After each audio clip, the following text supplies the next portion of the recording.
고린도후서 13장 5절입니다. 고린도후서 13장 5절. 우리 한 목소리로 읽겠습니다. 시작.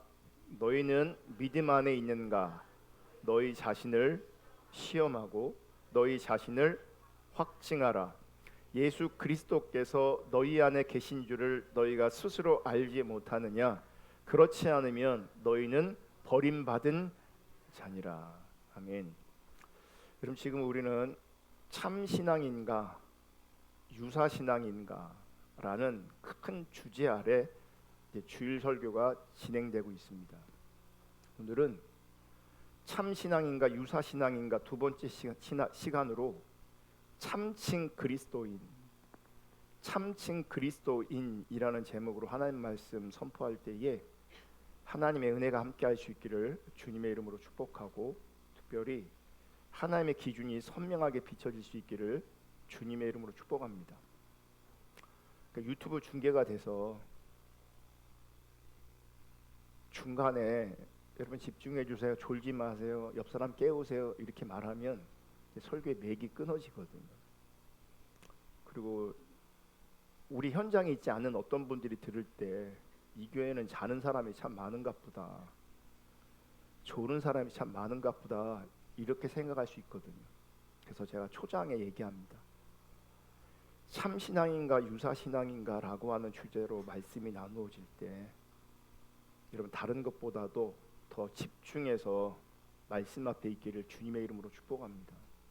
내 삶이 정말 피곤하고 고단해서 어쩔 수 없이 내 육신이 연약해서 잠시 그런 현상이 나올 수 있는 것은 당연하겠지만, 그럼에도 불구하고 집중하려고 들으려고 할 수 있기를 주님의 이름으로 축복합니다. 하나님은 우리에게 당신은 교회에 다니고 있습니까? 당신은 성경을 읽고 있습니까? 당신은 기도를 하고 있습니까? 당신은 은사를 경험했습니까? 하나님은 이런 걸 질문하지 않으십니다. 물론 이런 질문들이 부정적이거나 잘못된 질문은 아닙니다. 중요한 것은 지금 이런 질문들은 본질적 질문이 아니라는 겁니다. 왜냐하면 지금 우리가 다루고 있는 유사신앙 혹 거짓신앙에서도 이런 질문 앞에서 얼마든지 아멘할 수 있고 이해할 수 있기 때문입니다. 참된 신앙도 이해가 가능하고 유사신앙도 거짓신앙도 이해가 가능하다면 그런 질문은 본질적 질문이 아닌 겁니다. 하나님은 우리에게 더 근본적인, 더 본질적인 질문을 하십니다. 어떤 질문이냐면, 당신은 진짜 그리스도인입니까? 당신은 진짜 그리스도입니까? 이거를 질문하십니다. 그럼 우리가 이 땅을 살아갈 때, 우리 가운데 주어진 인생을 살아갈 때 나에게 여러 가지 정체성을 가지고 있습니다. 무슨 말이냐면 나를 설명할 수 있는 여러 가지 수식어가 있다는 겁니다.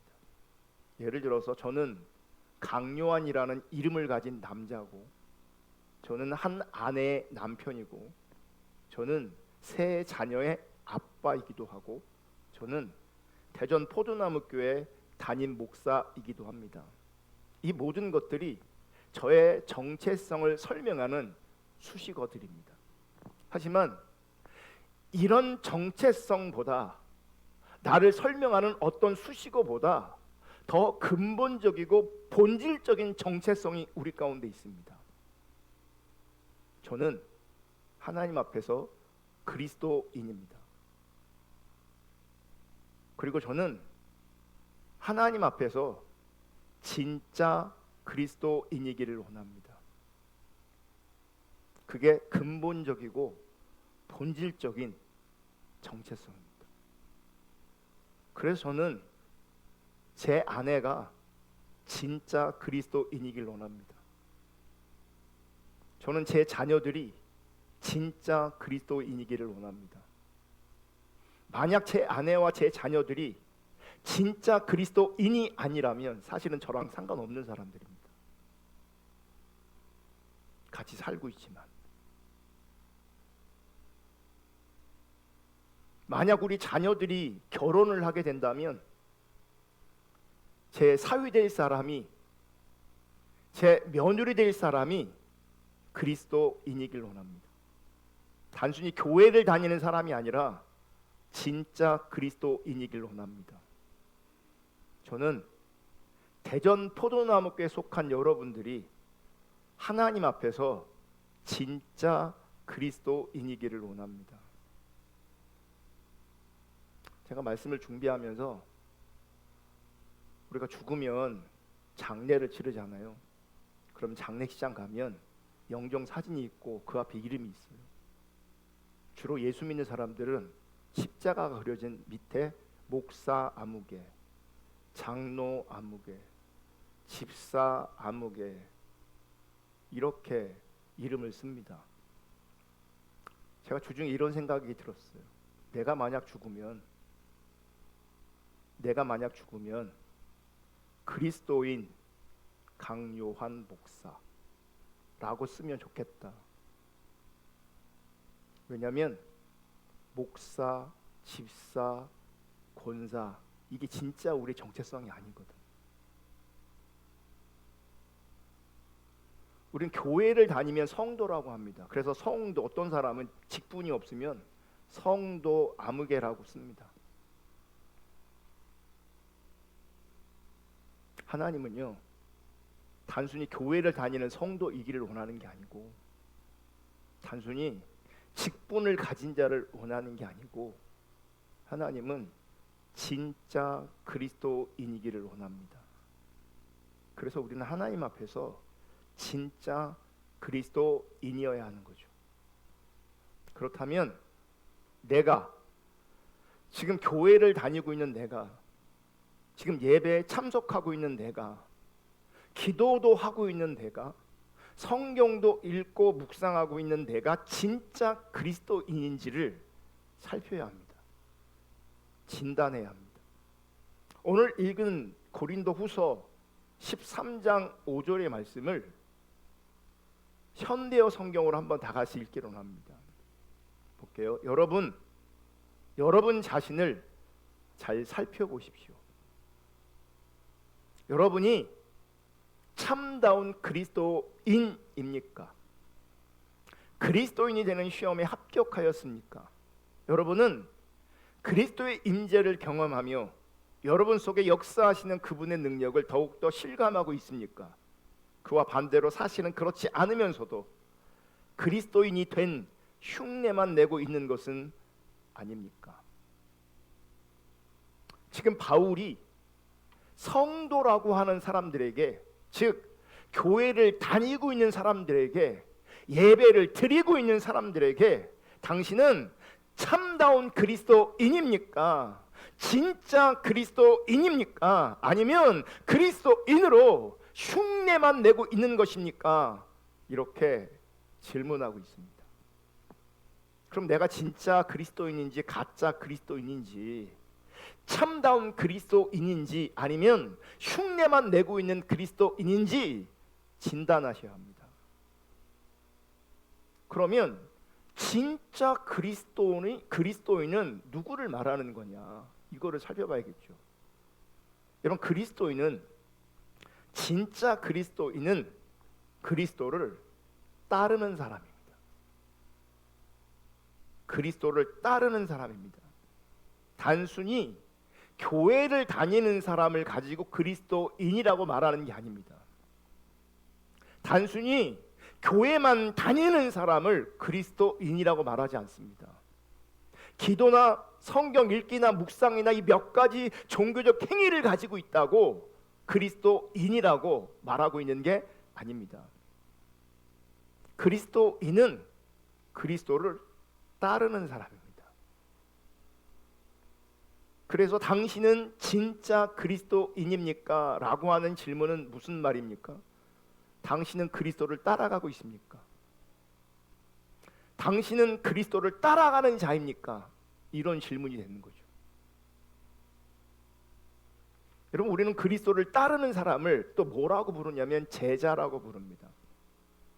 여러분, 그리스도를 따르는 제자는 주님께서 말씀하신 대로 이 땅에서 자기를 부인하고 십자가를 지고 주님을 따라가야 합니다. 그러니까 주님을 따라가려면 자기 부인과 십자가를 지는 것이 전제되어야 주님을 따라갈 수 있는 거예요. 그러니까 자기 부인이 안 되면, 십자가를 지는 것이 안 되면 그리스도를 따라가는 것이 가능하지 않습니다. 목사라도, 선교사라도, 장로라도, 권사라도, 집사라도, 교회를 오래 다녔어도 자기를 부인하거나 십자가를 지는 사람이 아니라면 그 사람은 그리스도를 따르는 게 아닙니다. 단순히 교회만 다닌 거고요, 단순히 그리스도인으로 흉내내고 있는 겁니다. 여러분, 진짜 그리스도인은 이 세상에 살지만 자기를 부인하는 자들입니다. 자기 욕구와 자기가 추구하는 바와 자기 이상과 자기의 모든 성향과 자기의 기질과 자기의 모든 것, 자기의 속한 모든 것을 부인하는 사람입니다. 왜 이렇게 자신을 부인해야 되느냐? 그리스도를 위해서, 그리스도를 따라가기 위해서입니다. 자기를 부인하지 않으면 주님을 따라가지 못하기 때문에 부인하는 겁니다. 그래서 그리스도를 따라가는 것은, 그리스도를 따라가기 위해서 반드시 절대적으로 자기를 부인하는 것은 선택이 아니라 필수입니다. 그리고 여러분, 자기를 부인한다는 것은 또 어떤 의미가 있냐면 자기 자신이 기준이 될 수 없다는 뜻을 가지고 있습니다. 그러니까 내가 기준이 아니라는 겁니다. 무슨 말이냐? 내 욕구가 기준이 아니라는 거예요. 내 본성이 기준이 아니라는 얘기예요. 내가 추구하는 바가 기준이 아니라는 거예요. 내 성향이 기준이 아니에요. 내가 원하는 바가 기준이 아니에요. 내가 세운 비전이 기준이 아니라는 얘기예요. 내가 기준이 아니기 때문에 나를 부인해야 되는 거예요. 내가 기준이 아니라고 인정하는 것, 그게 자기를 부인하는 거라고요. 여러분, 그리스도를 따른다는 것은 또 무슨 말이냐? 절대적으로 그리스도만 나의 기준이라는 거예요. 그래서 내 기준을 허물고, 내 관점을 허물고, 주님이 나에게 기준이고 진리기에 주님을 따라가는 거죠. 주님을 따라가려면 내 관점이, 내 기준이 무너져야 주님을 따라갈 수 있게 되어지는 거예요. 제가 목회하면서 이런 얘기를 듣습니다. 저는 연약합니다. 저는 부족합니다. 저는 믿음이 없습니다. 저는 교만합니다. 이렇게 얘기합니다. 이런 표현들을 듣고 있으면 그분은 자기를 아는 것처럼, 연약한 나를 아는 것처럼, 부족한 나를 아는 것처럼, 믿음이 없는 나를 아는 것처럼, 교만한 나를 아는 것처럼 여겨집니다. 하지만 전혀 자신을 여전히 모를 수 있습니다. 여러분, 내가 연약하다는 것은, 내가 부족하다는 것은, 내가 교만하다는 것은, 내가 믿음이 없다는 것은 내가 기준이 되면 안 된다는 말입니다. 내가 기준일 수 없다는 말입니다. 그런데 말은 내가 부족하고 연약합니다 라고 하지만 많은 선택의 영역에서 하나님께 묻지 않고, 리더에게 묻지 않고 스스로 선택합니다.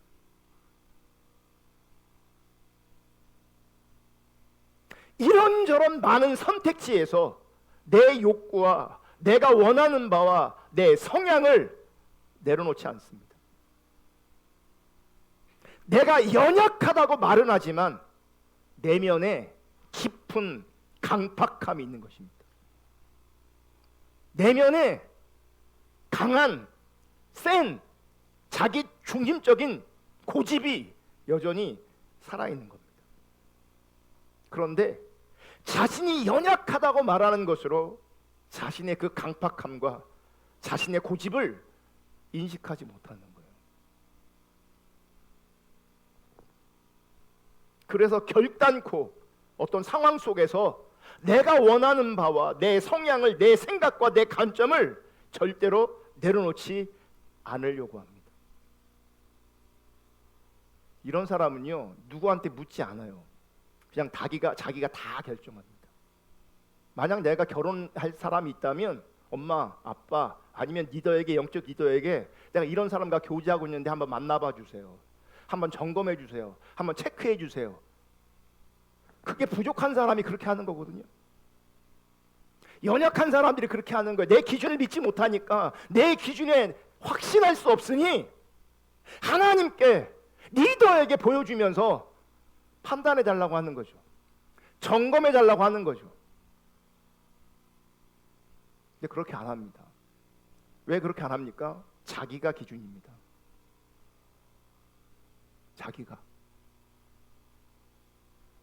자기가 기준이라면 여러분, 주님 절대로 못 따라갑니다. 그 기준이 무너져야, 자기를 부인해야, 내 관점을 무너뜨려야 주님 따라가는 게 가능합니다. 많은 사람들이 연약하다고, 부족하다고 그렇게 말은 하지만 이런저런 논리를 만들고 이런저런 논리를 앞세우면서 자신이 원하는 바와 성향을, 내 생각과 내 관점을, 내 기준을 꽉 붙잡고 있습니다.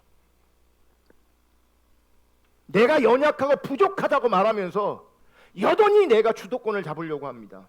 자신이 중심이기를 원합니다. 그게 뭐 연약한 거예요? 그게 뭐 부족한 거예요? 내가 연약하고 부족하다고 말하면서 여전히 인정받기를 원하고 높임 받기를 원해요. 연약하다며, 부족하다며, 교만하다며, 믿음이 없다며. 근데 왜 인정받기를 원해요? 주님 못 따라간다니까요. 그런 상태로는. 결국 자기를 부인하려는 의도가 전혀 없습니다. 그러니 주님을 따라가는 것이 쉽지 않죠. 어렵죠. 그래서 이런 설교를 들으면, 이런 주제를 가지고 성경 공부를 하면 마음이 무겁고 힘들기만 하는 거예요. 왜냐하면 자기는 주님을 따라갈, 자기를 부인할 마음이 없거든요. 내 기준과 내 관점을 무너뜨릴 의도가 없거든요. 그래서 겨우 몇 가지 종교적인 행위를 가지고 자신은 그래도 신앙생활을 하고 있다고 스스로 안위하고 있는 거예요. 여러분, 자기를 부인하라고 하면 많은 사람들이 되게 부담스러워합니다. 왠지 자기 부인은 대단한 어떤 사람들이 하는 것 같고, 나 같은 사람은 이게 가능하지 않은 것 같아요. 그리고 주위를 둘러보면 그렇게 자기를 부인하는 사람이 안 보여요. 안 보여요. 그러니까 나도 자기 부인이 참 안 되지만 다른 사람들을 볼 때도 자기 부인이 안 돼. 마음이 놓여.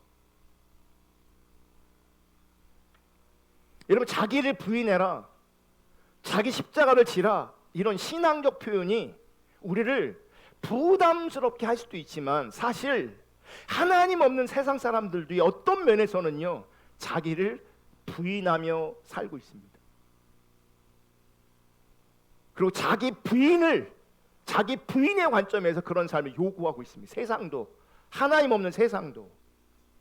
세상에서는 자기 부인을 어떤 말로 사용하시냐면 대체말이 있어요. 우리는 성경 안에서 신앙적인 표현으로 자기 부인이라는 말을 쓰지만 세상에서는 자기 부인이라는 말을 대신에 다른 말을 쓴다고요. 그 말이 뭔지 아세요? 관리입니다. 관리. 너 관리 좀 해야겠다. 이렇게 누군가가 나한테 말한다면 개인에 따라서 내가 뭘 관리해야 되는지 생각날 겁니다. 몸 관리, 식단 관리, 건강 관리, 시간 관리 등등. 세상에서도요, 관리라는 이름으로 자기 부인을 요구하고 있다고요. 사진 한번 볼게요. 저게 누구냐면 마라도나라는 아르헨티나의 아주 국민적 영웅이었던 축구 선수입니다. 그러니까 현역대 모습이거든요. 날렵하잖아요.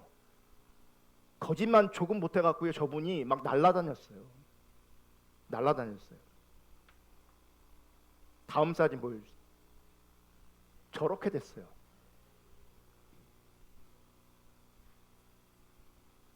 이런 관리가 안 되면 저렇게 되는 거예요. 관리가 안 되면. 사실 지금 저 사진 속에 있는 저 사람은 마라도나가 아니에요. 저도 속았어요. 마라도나인 줄 알고, 그래서 검증을 좀 해봤거든요. 검증을. 근데 저분이 이제 비슷하게 생긴 영화 배우래요. 하지만 관리가 안 되면 저렇게 되는 거예요. 실제 마라도나의 은퇴 모습이, 은퇴한 후에 저렇게 됐어요. 분명히 젊었을 때와 지금 완전히 달라요. 그럼 뭐가 다른 겁니까? 관리가 안 되는 거예요. 관리를 안 하는 거예요.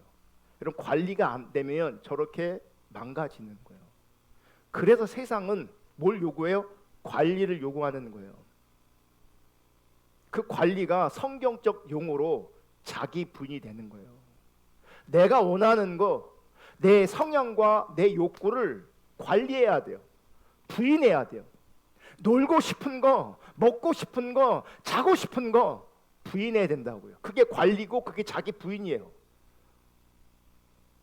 제가 89년도에 신학교 입학했거든요. 그 당시 한국 교회에서 가장 중요한 이슈 중에 하나가 뭐였냐면 제자훈련이었어요. 예전에는 막 부흥의 스타일로 교회가 성장했거든요. 그런데 부흥의 식으로 목회를 하고 부흥의 식으로 신앙생활 하다 보니까 사람들이 말씀을 잘 몰라요. 그래서 이 제자훈련이라는 개념이 도입되기 시작했어요. 당시에 제자훈련에 대한 이런저런 세미나가 넘쳐났고요. 여기저기서 많은 교회에서 제자훈련을 도입했어요. 당시 제자훈련이라는 컨셉을 잘 잡은 교회는 그 당시 사람들이 많이 모였어요. 그래서 교회가 성장하기도 했어요. 그때 제자훈련에 관한 책이 이렇게 저렇게 많이 나왔거든요. 그 대표적인 책 중에 하나가 제자입니까? 라고 하는 책이 있어요. 제자입니까? 저자가 누구냐면 후안 까를로스 오르티즈라는 이분도 아르헨티나 목사입니다. 이 책 서문에 보면 이런 내용이 있어요. 제가 좀 읽어드릴게요. 내가 부에노스 아이레스의 교회에 부임했을 때 교인 수는 184명이었다. 교육자들은 그때부터 정신없이 일해야 했다. 2년 동안의 극성스러운 조직과 전도 덕분에 교인 수는 600명을 헤아리게 되었다. 그러니까 3배나 교세를 확장시킨 셈이었다. 우리 교회 행정체제는 어디에 내놓아도 손색이 없었다. 중략. 이 점에 좋은 인상을 받은 노예 관계자들 때문에 나는 우리 교회 행정체계를 소개하고 모든 서식서의 견본을 참가자들에게 나눠주기 위해 2번씩이나 집회에 주 강사로 초청받았다. 뭐냐면 교회 성장 세미나에 이분이 강사로 초청되었다는 거예요. 교회가 3배나 부흥했으니까, 성장했으니까. 그러나 그 이면에 나는 무엇인가 잘못되었다는 것을 느꼈다. 하루에 16시간이나 일에 몰두할 때는 모든 것이 다 제대로 된 듯 보였다. 하지만 긴장을 풀고 있노라면 모든 것이 와르르 무너지는 느낌이 드는 것이었다. 보세요. 사람들은 교회에 막 몰려들고 있어요. 그러니까 내가 교계 인기 강사가 돼요. 그래서 바쁘게 지내고 있어요. 바쁘게. 어떤 사람은 이 바쁨을 즐기는 사람이 있을 수 있어요. 근데 이분은 모든 것이 잘 돌아가는 그때에 뭔가 무너지는 느낌을 받은 거예요. 여러분 이게 은혜예요. 나는 지금 문제가 없어. 지금 나는 잘 되고 있어. 나는 너무너무 행복해. 이게 위기예요. 잘 되고 있는 것처럼 보이지만 진짜 중요한 무언가를 빠져버린 것을 느낄 때에, 인식할 때에 뭔가 두려움을 느끼고 뭔가 와르르 무너지는 느낌들이 있어야 돼요. 그래야 다시 시작할 수 있고 하나님 앞에 회복될 수 있어요. 이분도 뭔가 와르르 무너지는 느낌을 받았어요. 저는 이게 이런 고민과 이런 자각이 은혜라고 생각해요. 이런 생각이 나를 괴롭혔다. 마침내 나는 모든 것에서 손을 떼기로 결정했대. 지금 잘 돌아가고 있는데, 지금 아무런 문제가 없는데, 나는 누군가의 모델인데, 지금 나는 외부에서 강사로 쓰임받고 있는데 내면에서 뭔가 무너지고 있어요. 지금 뭔가 잘못되고 있구나라고 느끼고 있어요. 그 손 떼기로 결정을 하는 거죠. 나는 당연히 말했다. 2주 정도 기도하러 어딜 좀 다녀와야겠습니다. 그리고는 한적한 곳으로 가서 기도와 묵상에 전념했다. 성령께서 나를 깨트리기 시작했다. 그분의 첫 말씀은 이것이었다. 너는 코카콜라 회사가 코카콜라를 파는 것과 똑같은 방식으로, 리더스 다이제스트사가 잡지와 책을 파는 것과 똑같은 방법으로 복음을 전하고 있다. 너는 학교에서 배운 모든 술수를 쓰고 있다. 도대체 내가 하는 일들 가운데 어디에서 나의 손길을 찾아보겠느냐. 지금 사람이 늘어나는 거 지금 나와 상관없다는 거예요. 지금 교회가 커지고 있는 거 지금 내가 한 게 아니라는 거예요. 지금 어디에 내 손길이니? 지금 하나님께서 그에게 반문하고 있는 거예요. 근데 그 교회는 그 아무것도 안 했겠어요? 전도도 열심히 하고 기도도 열심히 하고 예배도 열심히 드리고 부흥회도 했을 것이고 성경 공부도 많은 것들을 했을 거란 말이에요. 그래서 사람들이 막 늘어났단 말이에요. 그래서 조직 관리를 한 거예요. 그럼에도 불구하고 하나님 그러세요. 나의 손길이 어디 있니? 너는 세상에서 사업하는 사람들이 하는 방법을 똑같이 목회했어. 너는 복음을 전한 게 아니라 복음을 팔아버린 거야. 이렇게 얘기하는 거예요. 그분이 말씀하셨다. 나는 할 말을 잃었다. 그리고 다음에 주님은 두 번째 말씀을 하셨다. 너는 자라나고 있지 않다. 내 생각에 내가 교인 수를 200명에서 600명으로 늘렸다고 해서 잘하고 있다고 생각하는 모양인데 그것은 잘하는 것이 아니라 살이 쪄가는 것이다. 우리가 성장이라고 생각했던 것, 우리가 행복이라고 여겼던 것, 우리가 만족이라고 여겼던 것, 그거는 살이 쪄가는 거예요. 무슨 얘기냐? 병 들어가고 있는 거라고요. 사람이 늘었고 조직으로 교회가 관리되었지만 영적으로는, 하나님 관점으로는 관리가 전혀 되지 않은 것입니다. 숫자가 늘어나는 것은 성장이 아니라 살이 찌는 것이었습니다. 영적 성장이 아닌 거죠. 그러니까 보세요. 200에서 600이 됐지만 가짜 그리스도인이 늘어난 겁니다. 가짜만 양성된 겁니다. 다음 슬라이드. 돈 말고 무엇을 갖고 있는가? 책 제목입니다.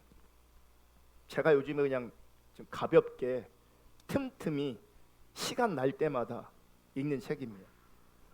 여러분들 읽으시면 좋을 것 같고 특별히 우리 젊은이들이 읽으면 좋을 것 같습니다. 이 책은 일반적인 어떤 자기 개발서 그런 책이 아닙니다. 신앙서적도 아닙니다. 그런데 건강한 삶을 위해서 우리가 고민해야 되는 것, 생각할 지점이 참 많습니다. 그 안에 이런 구절이 있어요. 다음. 우리는 나의 시간을 써서 돈이 아닌 무엇을 쌓아왔는지 또 쌓을 것인지를 고민해야 됩니다. 시간에, 그러니까 돈 말고 나의 인생과 나의 삶 속에, 나의 시간 속에서 돈 말고 무엇을 쌓아왔는지 혹은 무엇을 쌓을 것인지 고민해야 된다는 거예요. 돈에만 목을 매게 되면 말 그대로 돈 말고는 아무것도 남지 않은 삶이 되는 셈이다. 그래서 돈마저 없어지면 내 삶을 증명할 수 있는 게 아무것도 없어지는 거예요. 여러분 삶에 지금 돈이 빠져버렸어. 그럼 여러분 삶에 뭐가 남냐고요?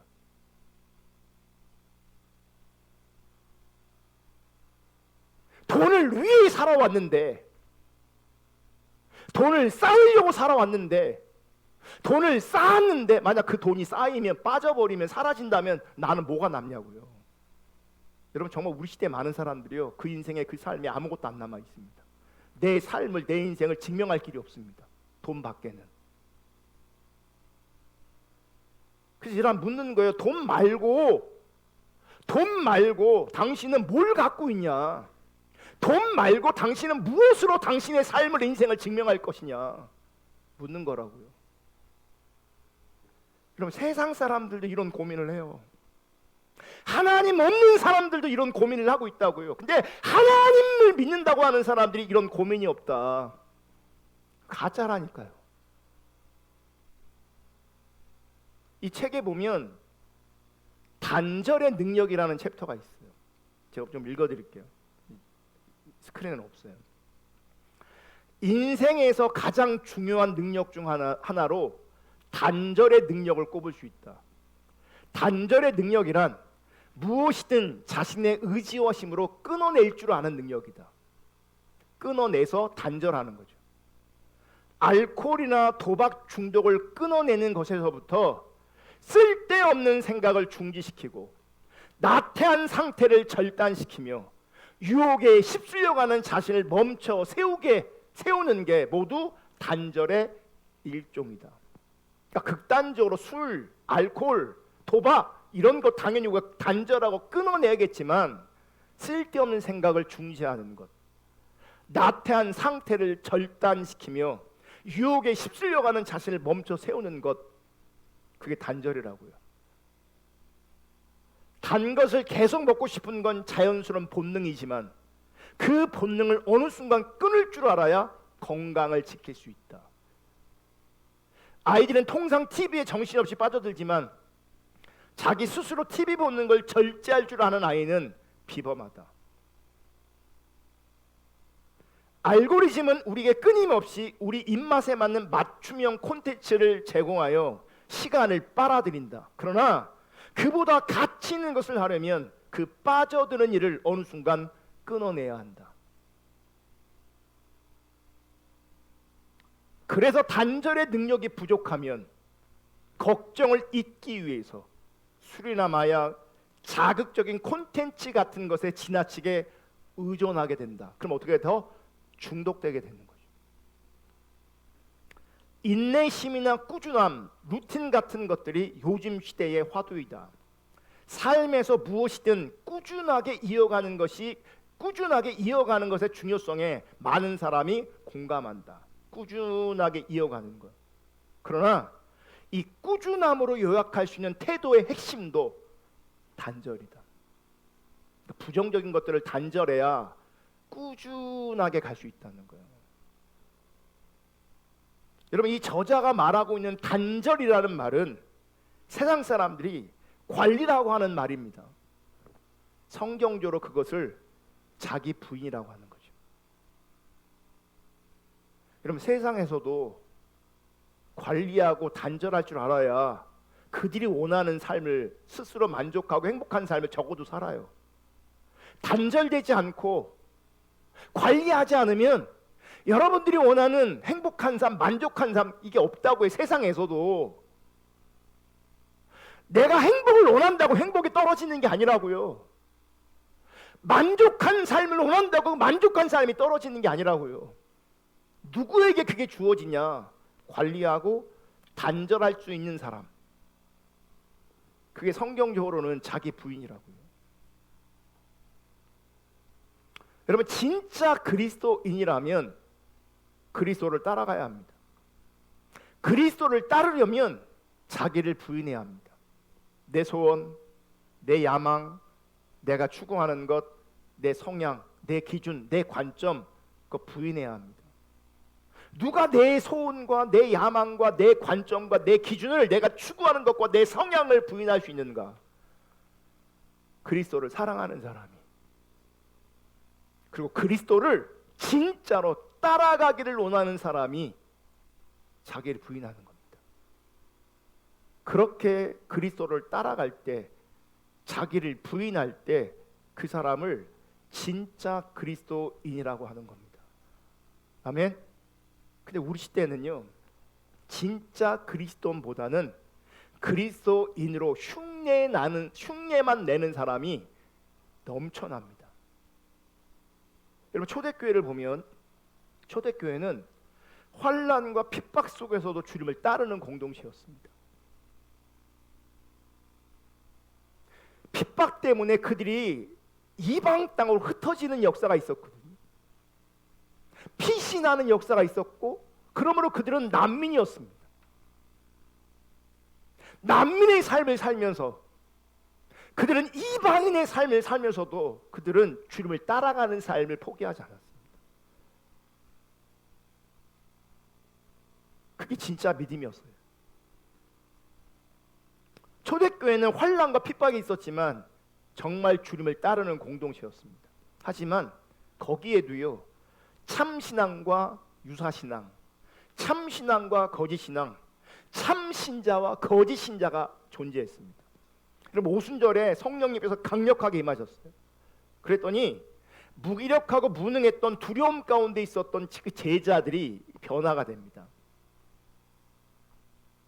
그리고 교회가 세워집니다. 이 초대교회 가운데 하나님의 생명의 역사가 나타납니다. 복음이 이론으로만 존재하는 것이 아니라 복음이 살아 역사합니다. 보세요. 복음이 살아 역사하는데, 그러면 복음이 어떻게 살아 역사하는가? 사도행전 4장 32절부터 보시면, 믿는 무리가 한 마음과 한 뜻이 돼요. 잘 들으세요. 지금 성령이 임하셨단 말이에요. 하나님께서 원하시고 기뻐하시는 교회가 세워졌어요. 지금 생명이 역사하고 있어요. 그래서 생명이 역사할 때 나타나는 열매 중에 하나가 뭐냐면, 믿는 무리가 한 마음과 한 뜻이 돼요. 이게 생명의 역사예요. 마음이 나누어져 있다, 갈등하고 있다, 시기하고 있다, 불편해하고 있다. 그 얘기 뭔지 아십니까? 개인이나 공동체 가운데 지금 하나님의 생명이 거친 겁니다. 한 마음과 한 뜻이 됩니다. 그럼 이거 어떻게 하는 겁니까? 이게 한 마음과 한 뜻이 어떻게 되는 거냐고요? 서로 자기를 부인할 때 되는 거예요. 서로가 자기를 부인하지 않으면 못마땅한 사람이 분명히 존재한다고요. 거스리는 사람이 존재한다고요. 내가 힘이 있으면 못마땅한 그 사람에게 그 힘든 것을, 불편한 것을 표현합니다. 한 마음과 한 뜻이 깨지는 거죠. 제가 종종 이런 얘기 하지만, 시시비비를 떠나서 잘했든 못했든 억울하든 내가 그 주체라면 그건 하나님 앞에 진짜 자신을 돌아봐야 되는 겁니다. 본인이 억울한 자리에 있더라도 이 갈등의 자리에 같이 있다면 그건 굉장히 지금 하나님 앞에 문제가 있는 겁니다. 근데 많은 사람들이 하나님이 없기 때문에, 그 사람이 진짜 그리스도인이 아니기 때문에 자기가 억울한 것만 자꾸 어필해요. 억울한 것만.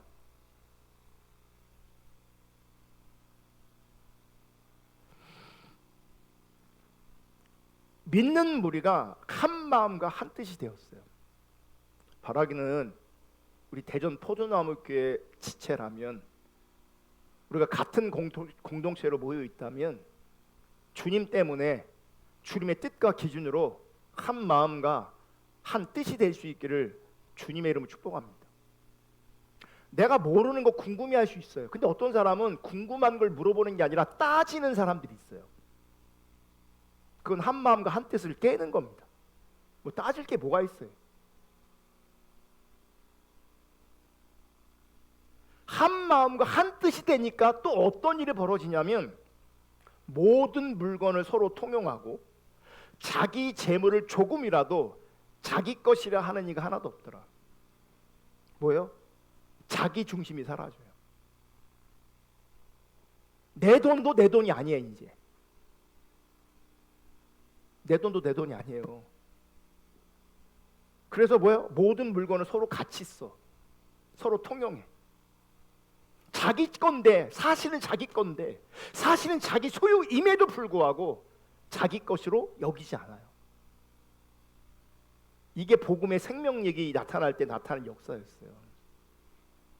33절, 사도들이 큰 권능으로 주 예수의 부활을 증언하니 무리가 큰 은혜를 받아. 큰 은혜를 받았대요. 근데 보세요.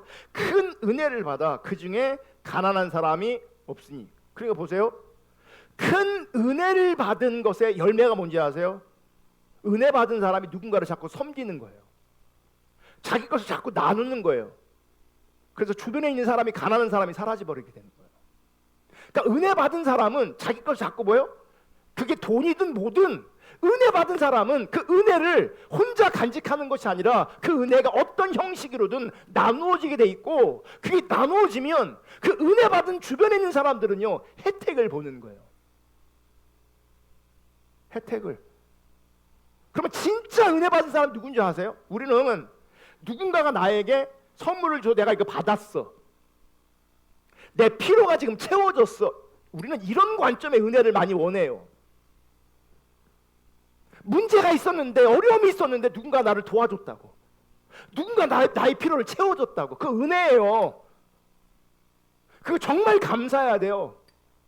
근데 성경을 보면 진짜 큰 은혜는 뭐냐면 나누는 거, 섬기고, 그래서 누군가를 풍성하게 하는 것, 누군가의 문제를 해결해 줄 수 있는 것, 그게 진짜 큰 은혜예요. 그게.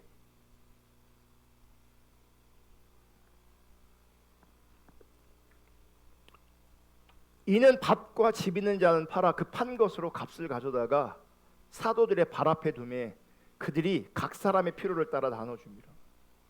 저는 우리 교회가 이런 일이 있으면 좋겠어요. 우리 담임 목사님 발 앞에 돈을 막 1억을 갖다 놓고 나눠주세요. 하나님의 인도를 따라. 할렐루야.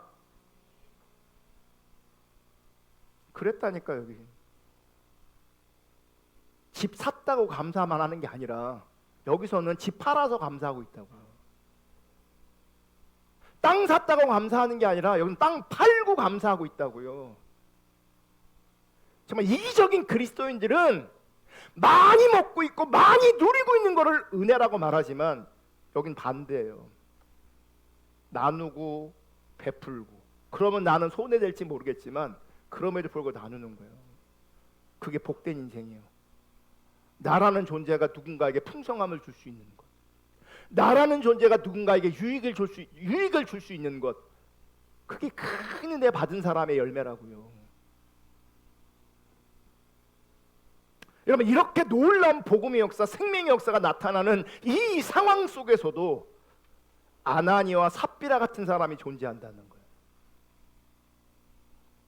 볼게요. 사도행전 5장 1절.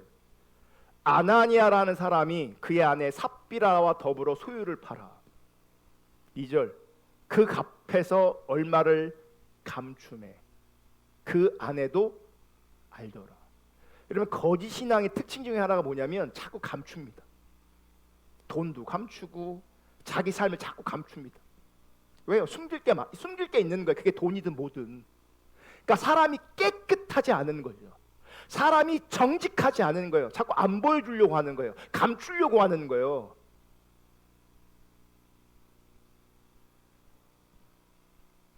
얼마를 감추매 그 아내도 알더라.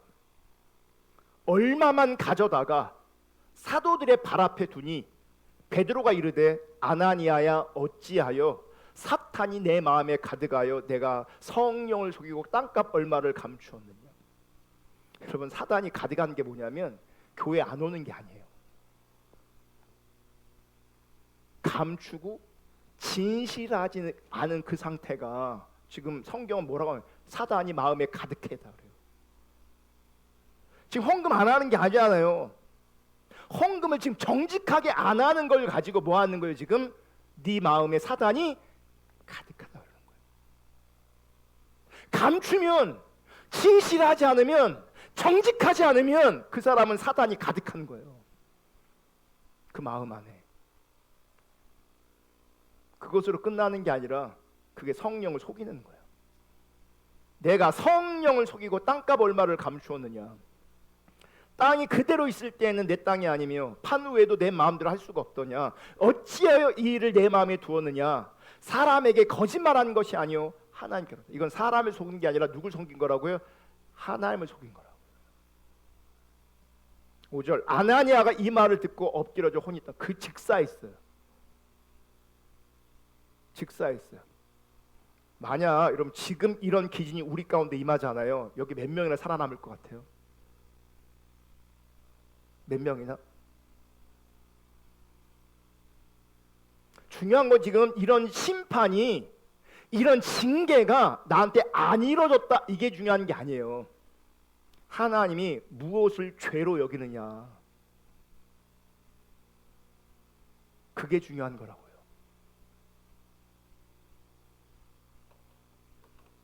이 일을 듣는 사람이 다 크게 두려워하더라.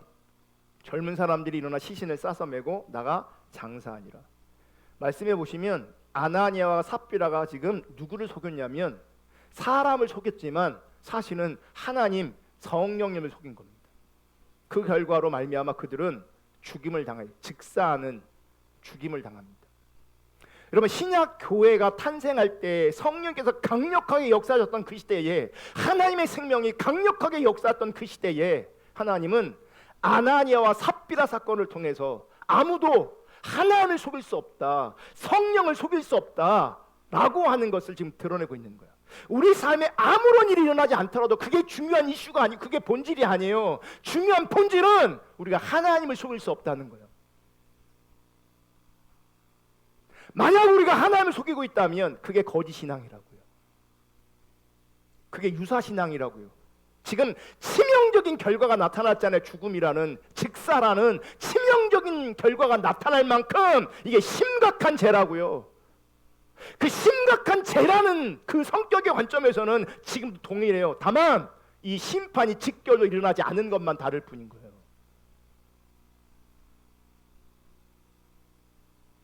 여러분, 우리는 아나니아와 삽비라를 통해서 그때에도 유사신앙이 존재했으며 그 거짓신앙이 어떻게 나타나고 있는지를 볼 수 있습니다. 어떻게 나타났어요? 감추는 것으로, 진실하지 않은 것으로 나타났어요. 예수님의 제자였던 가룟 유다마저도 참신앙이 아니라 유사신앙, 거짓신앙이었죠. 여러분, 사도 바울은 경건의 모양은 있지만 경건의 능력은 부인하는 유사신앙을 가진, 거짓신앙을 가진 위선자들이 있다는 것을 디모데에게 강력하게 경고합니다. 볼게요. 디모데후 3장 5절 다 같이 읽습니다. 시작. 경건의 모양은 있으나 경건의 능력은 부인하니 이 같은 자들에게서 내가 돌아서라. 경건의 모양이 분명히 있습니다. 여러분, 이 경건의 모양은 아나니아와 삽비라에게도 있었습니다. 이 경건의 모양은 예수를 팔아먹은 유다에게도 있었습니다. 이 경건의 모양에 있는 사람들은 교회 안에서 꽤 괜찮은 사람으로, 영적인 사람으로 대우받기도 합니다. 문제는 뭔지 아세요? 그들에게 하나님께서 원하신 능력이 없다는 거예요. 어떤 능력이 없냐? 돈보다도, 세상보다도, 쾌락보다도 하나님을 사랑하며 교회를 사랑하며 사람을 사랑할 수 있는 그 능력이 없다는 거예요. 즉 자기를 부인하는 능력, 주님을 따라가는 능력이 없다는 거예요. 경건의 모양은 있지만. 여러분, 경건의 능력을 부인하는 사람들은요, 말로는 경건의 능력을 부인하지 않습니다. 그래서 그들도 매우 경건한 사람들처럼 보입니다. 자기 스스로도 스스로를 경건한 사람이라고, 영적인 사람이라고 스스로 여기기도 합니다. 이게 무서운 겁니다. 이게 가장 경건하고 가장 괜찮은 사람 같지만 사실 실제의 삶은 경건의 능력을 부인하는 유사신앙, 거짓신앙, 위선이었다는 거죠. 사도 바울은 이런 사람에게서 돌아서라고 강력하게 권면합니다. 이 돌아서란 말이 뭐예요? 멀리하란 얘기예요. 멀리하란 얘기예요. 주님이 요한계시록 3장에 보면 사대교회에 이렇게 말씀하세요. 3장 1절 다 같이 읽습니다. 시작. 사대교회의 사자에게 편지하라. 하나님의 7영과 7뼈를 가지시니가 이르시되 내가 내 행위를 아노니 내가 살았다는 이름을 가졌으나 죽은 자라. 여러분 기억하세요. 하나님을 다 아세요. 우리가 오해하고 우리가 착각하는 거예요. 하나님 우리 상태를 알아요. 내 행위를 알아요. 내 삶을 알아요. 근데 본인이 지금 왜곡되어 있어요. 본인은 살았다는 이름을 가진 거예요. 이게 무슨 말이냐? 자기는 살았다고 생각하는 거예요. 이게 하나님은 너 죽었어라고 말하는 거예요. 자신이 살아있는 그리스도인이라고 예수를 잘 믿고 있다고 생각하고 있는 겁니다. 근데 하나님 관점에서는 살았다고 하는 이름만 있다. 하나님 보실 때 너 죽은 거야 이렇게 말씀하시는 거예요. 그러니까 그리스도인이라고 불리워지긴 하지만 진짜 그리스도인이 아니라는 거예요. 명목상 그리스도인, 이름만 그리스도인이라는 거예요. 이름만. 그러니까 진짜 교회가 아니라는 거예요. 가짜 교회라는 거예요. 명목상 이름만 교회라는 거예요. 문제는 하나님 보실 때 가짜 명목상의 그리스도인이지만 스스로는 그리스도인이라고 여기고 있다는 거예요. 그래서 저는 이런 사람을 참칭 그리스도인이라고 하는 거예요. 참칭 그리스도인. 이 참칭이란 말이 뭐냐면 그 사전적 의미가 이거예요. 세상에서는 인정하지 않는데도 분수에 맞지 않게 스스로를 일컬다. 세상 사람들이 인정해 주지 않는데 자기는 그렇다고 여기는 거예요. 이게 참칭인 거예요. 참칭 그리스도인이 뭔지 아세요? 자기는 그리스도인이에요. 실제 그리스도인이라고 여기고 있어요. 경건의 모양이 있어요. 근데 하나님은 너 그리스도인 아니야. 너 가짜야. 이렇게 말하는 거예요. 그러니까 참칭 그리스도인은 거짓 신앙이라고요. 스스로 그리스도인이라고 여기지만 근사한 괜찮은 사람처럼 보이기도 하지만 실제 하나님 보실 때는 죽어 있다고요. 나는 살아있다는 감각이 있는데, 나는 스스로 살아있다고 여기고 있는데 하나님은 너 죽었다라고 말하는 거예요. 제 마음에 심각해지는 것은 뭔지 아세요? 만약 사대교회에 너는 살았다는 이름만 있어, 넌 죽은 거야. 그러면 그 사대교회는 그 얘기를 듣고 어떻게 반응했겠어요? 제대로 반응했겠냐고요. 여전히 못 알아먹고 있어요. 왠지 아세요? 자기는 그리스도인이라고 여기고 있기 때문에.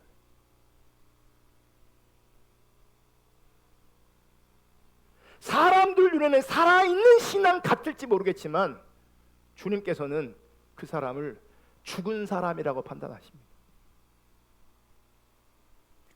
마태복음 25장에 보시면 열처녀 비유가 나와요. 신랑을 기다리는 10명의 처녀가 있어요. 신랑을 맞이하라고 신랑의 일행을 지금 기다리고 있어요. 10명의 처녀들은 지금 혼인잔치에 들어가기로 합니다. 이 10명의 처녀는 모두 혼인잔치의 문 앞까지는 갔습니다. 잘 들으세요. 여기서 중요한 게 있어요. 혼인잔치 문 앞에 갔다고요. 10명의 처녀가. 중간에 떨어져 나가는 게 아니라고요. 어떤 관점에서는 마지막 관문에게 똑같이 있는 거예요. 문 앞에 있다고요. 끝까지 갔는데 소위 미련한 5처녀는, 성경에 미련하다고 되어 있어요. 미련한 5처녀는 그 문으로 들어가지 못합니다. 문 앞에서 문으로 들어가지 못해요. 성경에 보면 처음에는 10처녀 모두 자기의 등을 준비했어요. 10처녀 모두 신랑이 오는 시간을 기다렸어요. 하지만 미련한 5처녀는 등 안에 기름이 없었어요. 자, 겉으로 볼 때는요 차이가 안 나요. 참신앙, 유사신앙 차이가 안 나요. 진짜 그리스도인이 가짜 그리스도인이 차이가 안 나요. 이게 더 복잡해지는 게 뭐냐면 하나님 보실 때 이름만 있는 그리스도인인데 현실에서는 참칭 그리스도인이라고 내가 스스로 그렇게 여기고 있단 말이에요. 자기를 진짜라고. 그러면 진짜와 가짜가 현실에서는 구별이 안 돼요. 그래서 진짜와 가짜 모두가 끝까지 같이 가는 거예요. 겉으로 볼 땐 차이가 안 나요. 똑같이 신랑을 맞으러 갑니다. 똑같이 등을 들고 있습니다. 똑같이 등에 불이 켜져 있습니다. 다른 게 하나도 없어요. 그러자 시간이 흘러요. 그러자 등 안에 있는 기름이 떨어집니다. 문제는 미련한 5 처녀에게는 준비된 기름이 없었어요. 여러분, 주님께서 가르쳐 주신 이 10 처녀 비유에서 우리가 배울 수 있는 것은, 우리가 경각심을 가져야 되는 것은, 혼인 잔치의 문 앞에 이를 때까지 아무도 누가 진짜인지 누가 가짜인지 판단할 수 없다는 거예요. 모른다는 거예요. 본인도 모른다는 거예요. 끝까지 자기가 진짜라고 알고 있는 거예요.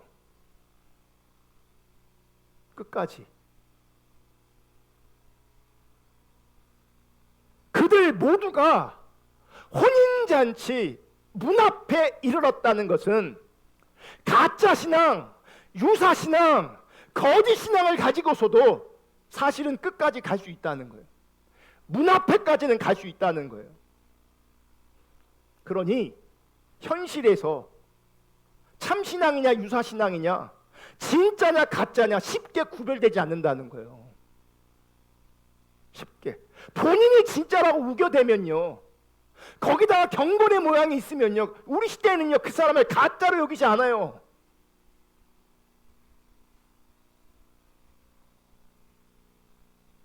그러므로 지금은 내가 가짜인지 진짜인지 사실은 우리 모두가 모를 수 있어요.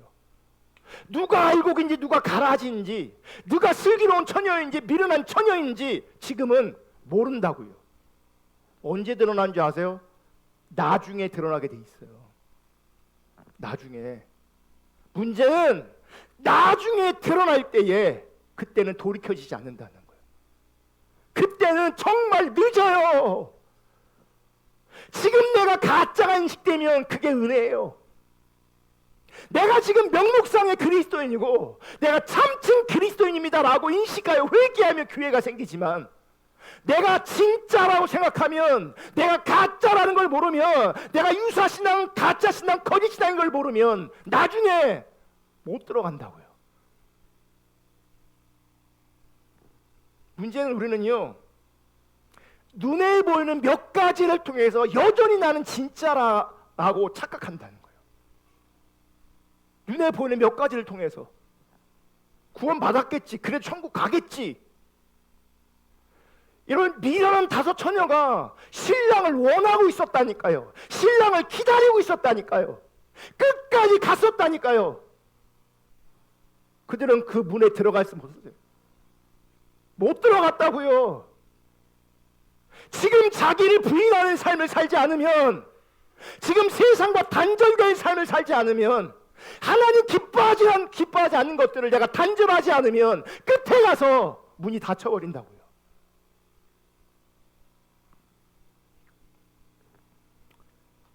눈앞에 보이는 몇 가지 때문에 참칭 그리스도인 스스로 그리스도로 여깁니다.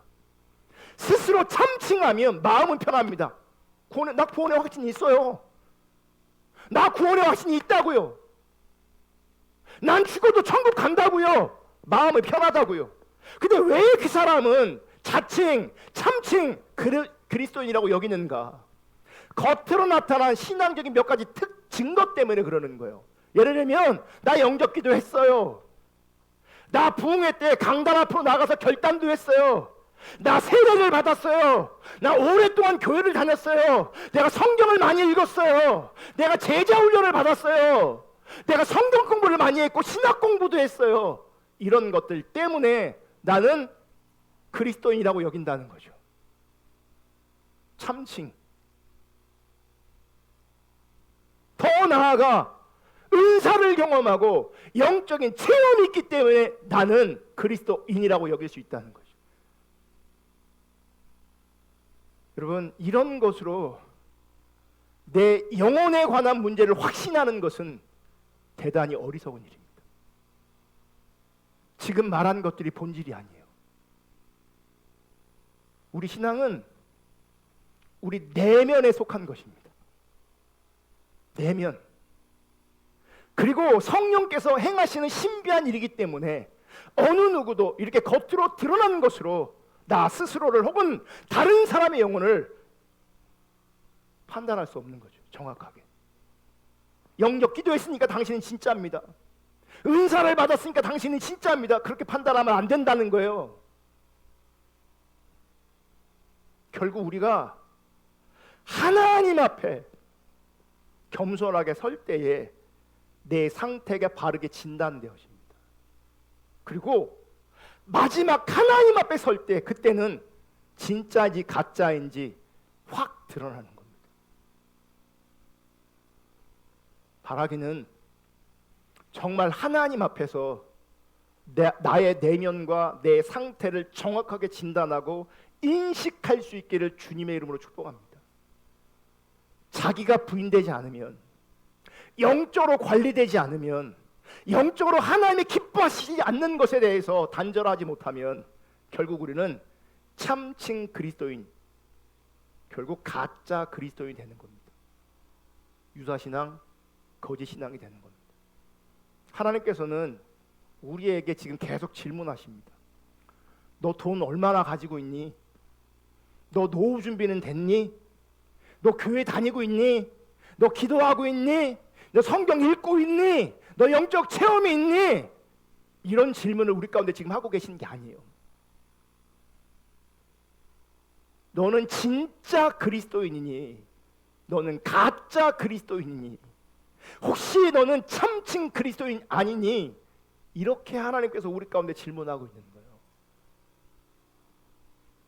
바라기는, 정말 바라기는 진짜 그리스도인으로 하나님 앞에 세워질 수 있기를, 정금같이 나올 수 있기를 주님의 이름으로 축복합니다.